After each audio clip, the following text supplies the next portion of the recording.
जय माँ काली। स्वागत है आपका बुध देव के राशि परिवर्तनीय प्रभाव को लेके। वृश्चिक राशि वालों के लिए बुध का मेष राशि के अश्विनी नक्षत्र में गोचर करना क्या परिणाम देगा, 7 मई से लेकर के 23 मई तक के दिनों की हम चर्चा करेंगे। बुध आपके कुंडली के अंदर देखा जाए तो ये आपकी कुंडली के छठे घर के अंदर आ रहे हैं, जो कि रोग ऋण शत्रु छठा घर जो कि रोगों का है। यहाँ पे ये आ रहे हैं मालिक किसके हैं, जो कि सूर्य बनते हैं आपके कुंडली के अंदर। तो 10वां घर जो जॉब का होता है उसका स्वामी के साथ का भाव है, युति हो रही है। साथ ही साथ बुध 11वें घर का निर्माण हो रहा है कुछ जो कि आपकी इच्छा पूर्ति का है, बड़े टाइम के लिए बुध छठे घर में आना। उसके बाद वृश्चिक राशि वालों के लिए क्या परिणाम 15 मई बुध देव जो है वो युवराज ग्रह है के यहाँ पे बुध देव के साथ शेयर मार्केट करने के कारण स्टूडेंट्स के लिए ये बढ़िया गोचर रहेगा। जो सभी के मालिक पढ़ाई कर रहे हैं या कंपटीशन और ये बड़ी तीव्र गति से चलने वाले ग्रह हैं, इस कारण से जैसे ही राशि में प्रवेश करते हैं, साथ ही साथ जो लोग जॉब की तलाश कर रहे हैं उनके लिए जॉब मिलने के भी चांसेस हैं। इतना सब कुछ होते हुए भी मन में असंतुष्टि का भाव रहेगा। इसका कारण ये है कि बुध देव जो नक्षत्र ले रहे हैं वो ले रहे हैं केतु का अश्वनी नक्षत्र। अश्वनी नक्षत्र जो केतु का है, केतु क्या करता है, विरक्त करता है, हमको अलग करता है। इस कारण से आपके जॉब लगेगी परंतु आपको संतुष्टि नहीं होगी। आप कंपटीशन में सक्सेस प्राप्त करेंगे परंतु फिर भी आप विरक्त से भाव से रहेंगे, आपको सेटिस्फेक्शन नहीं मिलेगा और मानसिक रूप से आप थोड़े से तनाव में आ सकते हैं। हालांकि नौकरी की तलाश करने की जिनकी चल रही थी जद्दोजहद, उनको सफलता मिल जाएगी। तो आपको जो भी पद मिले, जो भी मिले आय का जरिया, उसको लेके आप संतुष्टि का भाव रखें, उसको त्यागे नहीं। क्योंकि अगर आपने ये मौका त्याग दिया तो फिर काफ़ी समय तक आपको इनकम के सोर्स के लिए प्रयास करने के बाद ही सफलता मिलेगी। अभी जो भी आपको मिल रहा है ऑप्शन, उसका आप यूज़ करें।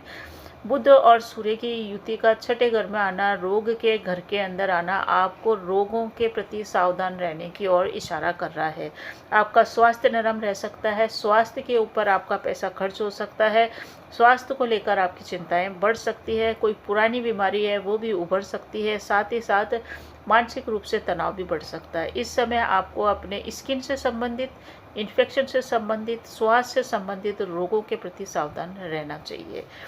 इस समय धन का आगमन भी आपके पास होएगा, आय का जरिया भी बन जाएगा, परंतु साथ ही साथ अनावश्यक व्यय भी बन रहा है।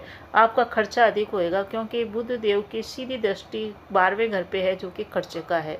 तो खर्चे में वृद्धि हो सकती है और आँखों में भी आपके, विशेष करके बाईं आँख के अंदर यानी कि लेफ्ट आइज में आपकी प्रॉब्लम रह सकती है। तो आपको किसी भी प्रकार की बेचैनी नहीं रखनी है। अगर आप स्टूडेंट्स हैं तो बेचैनी को छोड़ दें, अगर आप वर्क प्लेस पे हैं तो बेचैनी को छोड़ दें और अपने कार्यों के प्रति लगाव रखें, अपने पद के प्रति लगाव रखें, रिश्तों में लगाव रखें। यही ये गोचर कह रहा है। मिक्स रिजल्ट आपको देगा, कई चीज़ें अच्छी है, कई चीज़ें आपको संभल के चलने की है। इस समय आपके नींद की कमी रह सकती है। अगर आपकी कोई डॉक्टरी इलाज चल रहा है तो आप डॉक्टरी परामर्श से दवा अवश्य ही लेते रहें। ये जो आपके सूर्य देव बुध देव बनते हैं, ये आपके अष्टम घर के मालिक हैं, 11वें घर के मालिक हैं। तो 8वां घर ससुराल का होता है, 11वां घर बड़े भाई का है, पुत्र वधू का है, दामाद का है। तो इन रिश्तों में परेशानी आ सकती है। जो जीवित चीज़ें हैं वहाँ परेशानी आएगी, जो निर्जीव चीज़ें हैं वहाँ बढ़त होगी। तो जीवित चीज़ें हैं, बड़े भाई से, भाइयों से, परिजनों से आपके संबंध इस समय कटु हो सकते हैं। वहाँ पे आपको वाद विवाद टाल के चलना है। साथ ही साथ आपके संबंध अपने ससुराल वालों से भी आपको संभाल के चलना है। वाणी में और शब्दों में अगर आपने मधुरता रखी तो आप काफ़ी कुछ विवाद टाल सकते हैं। इस समय जो भी विवाद होएगा वो पैसों को लेके होएगा और पैसों को लेकर के ही आप तनाव में आ सकते हैं। इसीलिए इस समय संभल के चलना है, किसी भी प्रकार के जोखिम को भी आपको नहीं लेना है। इन्वेस्टमेंट इस समय आप कर सकते हैं, इन्वेस्टमेंट, क्योंकि ये इन्वेस्टमेंट जो होगा, जो विदेश से संबंधित इन्वेस्टमेंट हो सकता है, एक्सपोर्ट इम्पोर्ट से रिलेटेड या विदेशी व्यापार से संबंधित इन्वेस्टमेंट हो सकता है। तो धन का खर्चा अधिक हो रहा है तो धन का खर्चे से बचने के लिए आप इन्वेस्टमेंट कर दीजिए। तो वो पैसा आपसे निकल करके इन्वेस्ट हो गया तो आपका व्यर्थ का खर्चा इस समय रुक जाएगा इस उपाय के द्वारा। किसी पे भी इस समय आपको दोषारोपण नहीं करना चाहिए, ये आप मूल मंत्र याद करके चलिए। किसी पे कोई कमेंट न करें, क्योंकि अगर आपने आरोप प्रत्यारोप करे किसी के ऊपर तो उस विवाद से कुछ भी आपको हासिल नहीं होगा, सिर्फ परेशानी के द्वारा परेशानी ही मिलेगी। शत्रु के द्वारा षड्यंत्र रचा जा सकता है, या जो आपके आसपास के लोग हैं वो आपके खिलाफ बातें कर सकते हैं, या आपको बातचीत के अंदर तीखी वे में आपको कमेंट भी कर सकते हैं। वहाँ आपको शांति से रहना है। लव लाइफ में थोड़ा सा उतार चढ़ाव आएगा, कार्य क्षेत्र में भी चुनौतियाँ आएगी, पर अल्टीमेट आपको विजय प्राप्त होगी। बस परेशानी यही है कि स्वास्थ्य से संबंधित परेशानी आपको है, जहां आपको संभल के चलना है। इस समय धर्म के प्रति भी आपकी रुचि बढ़ेगी। मंगल देव आपके 9th भाव में चल रहे हैं, जो कि धर्म का है।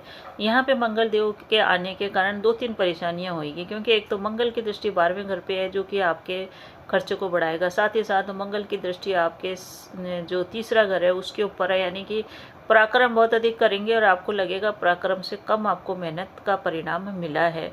छोटे भाई बहनों के साथ संबंध को संभालने के चलने की ज़रूरत है। साथ ही साथ माता के स्वास्थ्य का ध्यान रखना बेहद ज़रूरी है। इस समय माता के देखभाल करना, माता के साथ संबंधों को और माता की सेहत का ध्यान रखना प्राथमिकता रहेगी। हालांकि भूमि भवन वाहन से संबंधित आपको सुख यथावत बनते हुए चले जाएंगे। इस गोचर का श्रेष्ठ परिणाम प्राप्त करने के लिए आपको भगवान गणेश की आराधना अवश्य करना चाहिए। गणेश के मंदिर में जाना, हरे मूंग